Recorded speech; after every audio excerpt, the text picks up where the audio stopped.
Lady Justice, she wears a blindfold.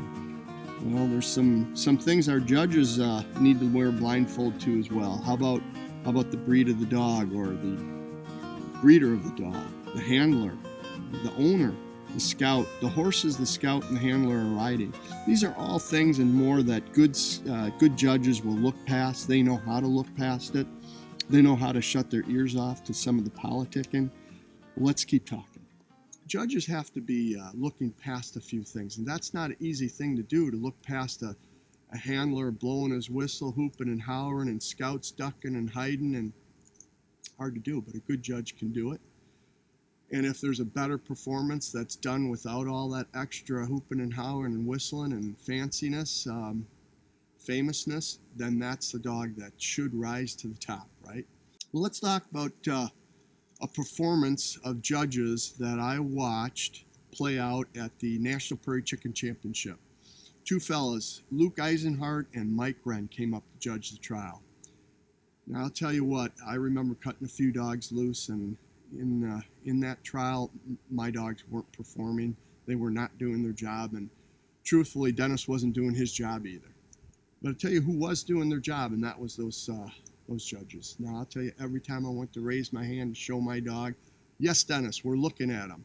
Every time I turned back to, yes, Dennis, we're looking at him. We got your dog.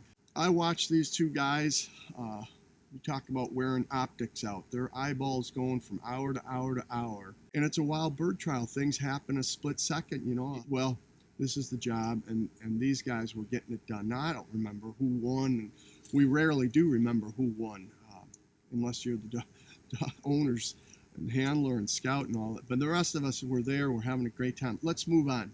That's what a great set of judges will do to a trial. They'll make sure they see past the famous handler and the famous scout and the fancy horses, and they'll put the dog that's right up to the podium. All right, what does bad judging look like? Well, you're going to recognize bad judging because they'll be joking around and talking and looking to the side and rarely looking forward, and asking where the dog is and so on and so forth. Well, you'll see that, and there'll be a little bit of a letdown. Yeah, you'll feel it in your blood. You'll feel a little extra heat, but it doesn't happen that often. And when it does happen, it's just one of those things you just got to let it go. It will happen, but we hope that's not something that dissuades you.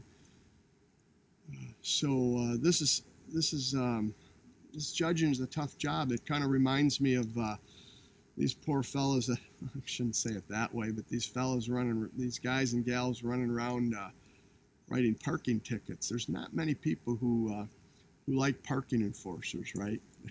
You're a minute late and you're running down the street trying to stop the fella from writing you a ticket, and you know you're just about 2 minutes off, and he's got you, and you're just not happy about it. So after the trial, there's not many people that like the judges. You kind of feel like you got taken, and I don't think that happens too often. So cheer up. I think you can do better. I think we can do better. So that's it for today. We're going to talk more about this. Remember, I'm just boiling this down, right? Just as for new trialers that are starting out, new trialers that are frustrated at times. I'll tell you what, you're going to find a lot of reward. Expect the unexpected. It happens. Subscribe, hit the like button, and bell. Click on that for your notifications. That's it for today. All right, thanks for watching.